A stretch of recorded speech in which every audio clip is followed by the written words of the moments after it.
सभी को सादर नमस्कार।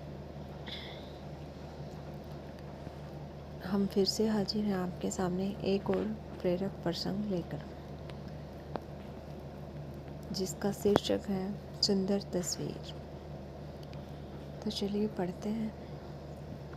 एक राजा था जिसकी केवल एक टांग और एक आँख थी। उस राज्य में सभी लोग खुशहाल थे क्योंकि राजा बहुत बुद्धिमान और प्रतापी था। एक बार राजा के मन में विचार आया कि क्यों न खुद की एक तस्वीर बनवाई जाए।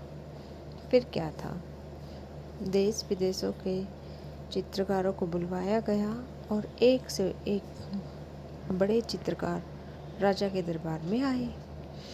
राजा ने उन सभी से हाथ जोड़कर आग्रह किया कि उसकी एक बहुत सुंदर तस्वीर बनाए जो राजमहल में लगाई जाएगी। सारे चित्रकार सोचने लगे कि राजा तो पहले से ही विकलांग है, फिर उसकी तस्वीर को बहुत सुंदर कैसे बनाया जा सकता है। ये तो संभव ही नहीं है, और अगर तस्वीर सुंदर नहीं बनी तो राजा गुस्सा होकर दंड देगा।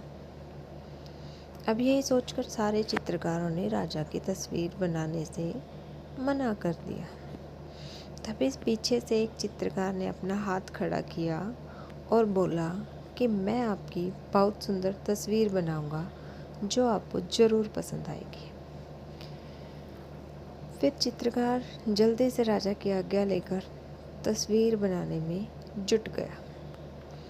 काफ़ी देर बाद उसने एक तस्वीर तैयार की जिसे देखकर राजा बहुत प्रसन्न हुआ और सारे चित्रकारों ने अपने दांतों तले उंगली दबा ली।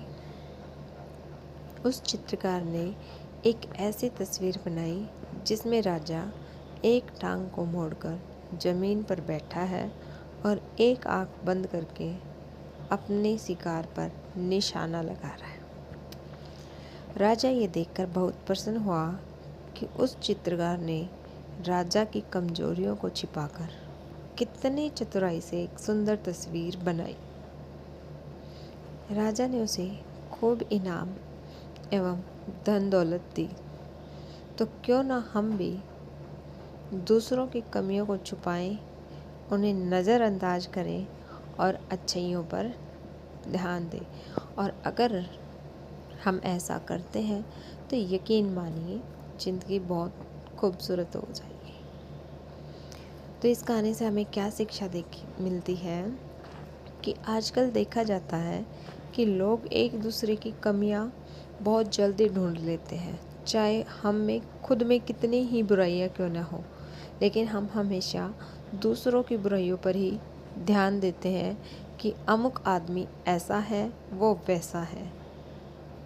हमें नकारात्मक परिस्थितियों में भी सकारात्मक सोचना चाहिए और हमारी सकारात्मक सोच हमारी हर समस्याओं को हल करती है।